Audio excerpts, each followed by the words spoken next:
As you're meeting and getting to know people, one of the things that I want you to pay particular attention to can actually be a key driver in career success at your new job. And if there's only one tip for starting a new job that you implement, I want it to be this one. Hello and welcome back to my channel where I help you slay your career and cultivate the successful life you deserve.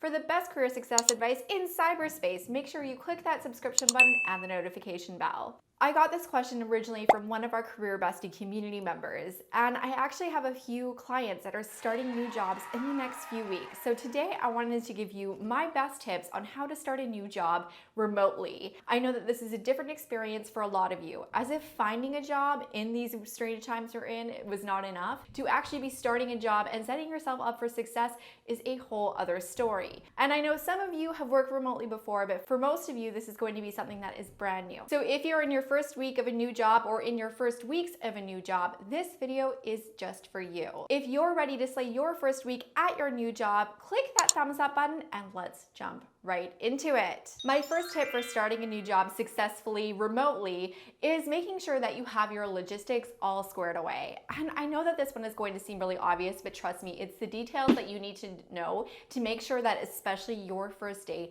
goes off seamlessly. So the first thing that you're going to do is you're going to make sure that you have all of the basic information covered. You know where to log in, how to log in, if they're going to be shipping you a computer that you need to use and you maybe need to log in before that start time to make sure that it's actually working. You want to make sure that you have the basic information about what your first week or at least your first day is going to look like. And then you're going to make sure that this is super important that you do show up on time. And I know that it seems very easy and very obvious when we're working remotely, but it is also easy to really underestimate how long it takes to make that cup of coffee for you to bring to that first orientation meeting that you have and then accidentally join a few minutes late. Same goes with making sure that your computer and all of your login information works ahead of time. And I know that they're not paying you before your first day, but trust me, if you are having technical glitches and you miss the first half day of orientation because you were dealing with system issues, it is going to cause a little bit of a headache for you because you're going to be missing really important information. Now, the other thing that I know a lot of people are kind of struggling with right now is what are you supposed to wear to work remotely? And especially if you're at a new company, you're not entirely sure. Obviously, if you're going to be in video meetings, especially from the waist up is going to be what really matters. So you want to make sure that you're polished and professional from the waist up. What I would generally recommend if you're not sure how people are conducting themselves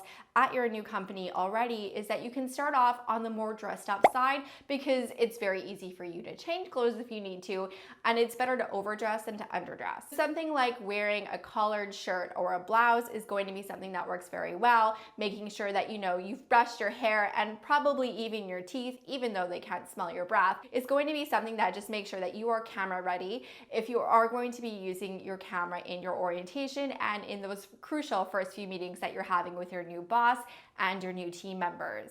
My second tip for your first week at work is one that I have no matter how you're starting. If you're starting on site, if you're starting remotely, or if you're doing a blend of the two. And that is to make sure that you are finding questions. You are new in your job right now, so that is giving you basically the golden ticket to have no idea what is actually going on. So you should be finding those questions. On your first day and in your first week, it can be a little bit overwhelming because there's just so much new information. It truly is drinking from the fire hose. But as you start to think of questions, no matter how silly, no matter how small, make sure that you're taking note of those questions because you're going to want to get them answered. This could be things like questions about the benefits package that you're going to be signing up for, the healthcare plans that are available, or it's going to be about the product or about the actual job, the systems, and so on. And I know that this sounds really obvious to some of you, but I know so many people that have skipped this crucial step in their first week, and especially in their first week remotely, where there's not necessarily people sitting all around them that they can just turn to and ask a question. Because you are going to be remote, you are going to have to go out of your way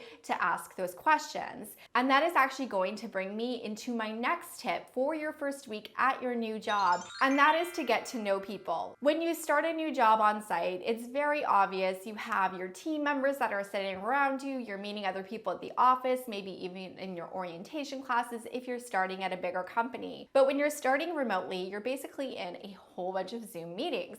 So the casual conversations that are going to happen aren't necessarily going to happen naturally. Hopefully your new team members are reaching out to welcome you to your new job at your new company. But if they aren't, what I want you to do is make sure that you are proactively reaching out. Feel free to ask colleagues to do things like have a virtual coffee or just send Slack messages.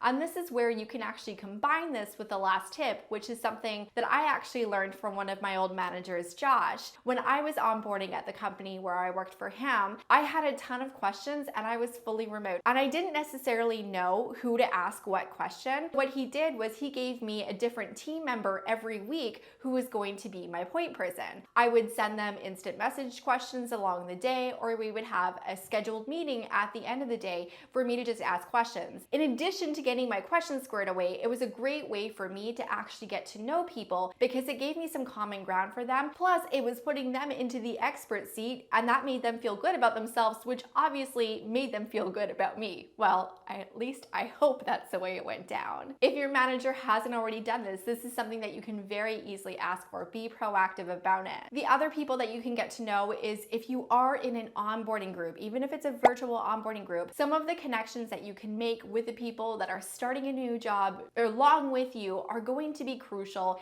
and can really contribute to your success at the company. Make sure that you get to know the people that are in your virtual onboarding group and that you do make a point to have conversations with them and of course to keep in touch. I know when you're at a brand new company and especially when you're starting a new job remotely that it can be really confusing about who you should know because again, you're just not visually around them. So the other source that you can go to in order to find out who you need to know is every person that you meet with.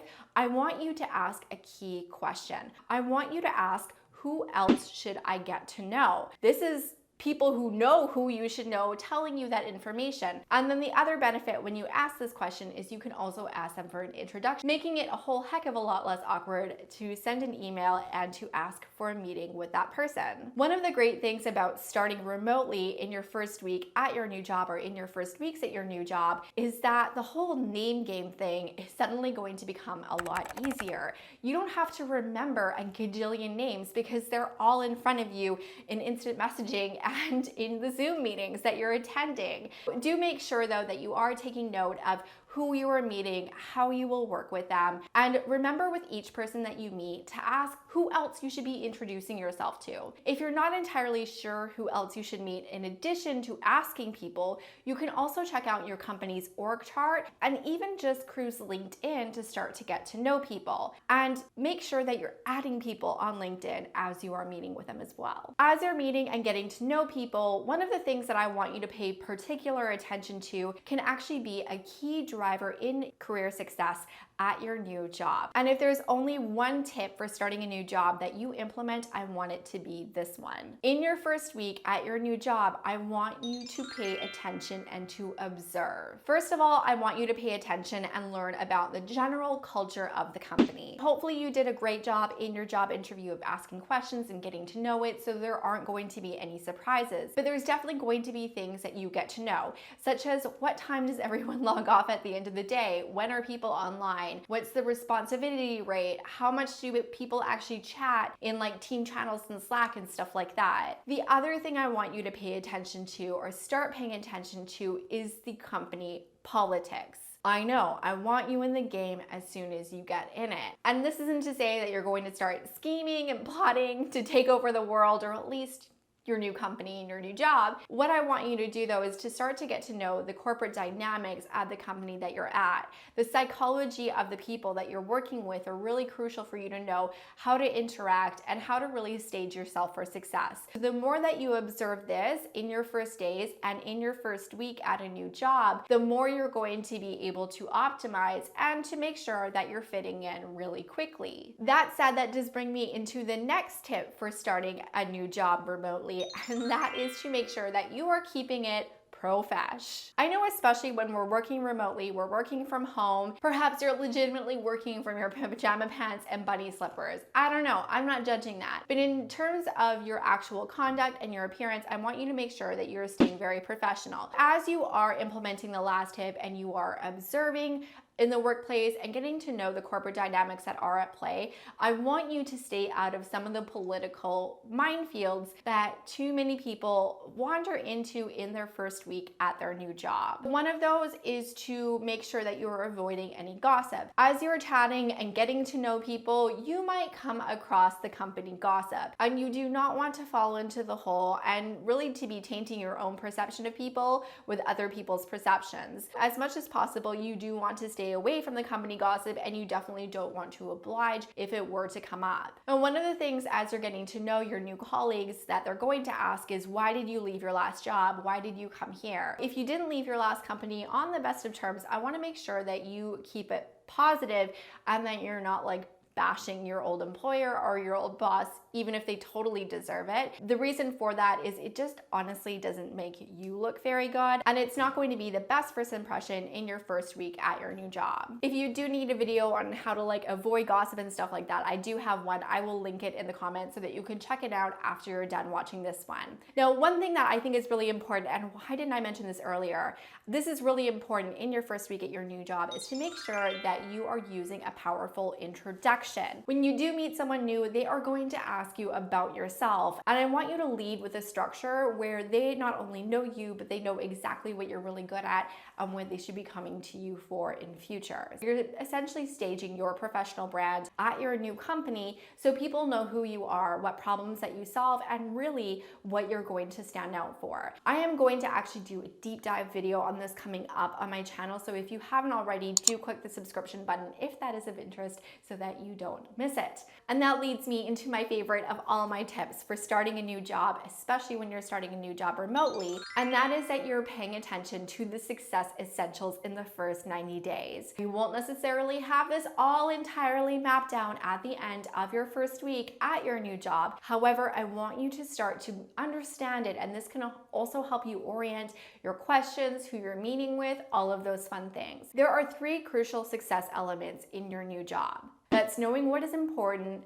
the influencers, and the impact. These 3 success essentials aren't just important in your first week of your new job, they are crucial to career success across your career journey. While I could spend a ton of time in this video deep diving into what each of these is, I know not everyone is there yet. Plus, I have a workshop that does the deep dive. If you are ready to implement these success essentials, as well as the key success strategies that you need to elevate and accelerate your career, I want you to check out that workshop. I'm linking it down below. Now, I would love to hear from you. What tips would you add? What really helped you start your new job successfully, especially when you were starting a new job remote? What advice do you have for anyone who is about to head into their first week? I would also love to hear those in the comments. It's going to help everyone out. And that leads me, of course, to my bonus tip for you. And this is one that I will tell you across every single week of your employment, not just for your first week of your new job, but in every week of your job. And that is to make sure that you are cultivating a positive attitude. People love positive people.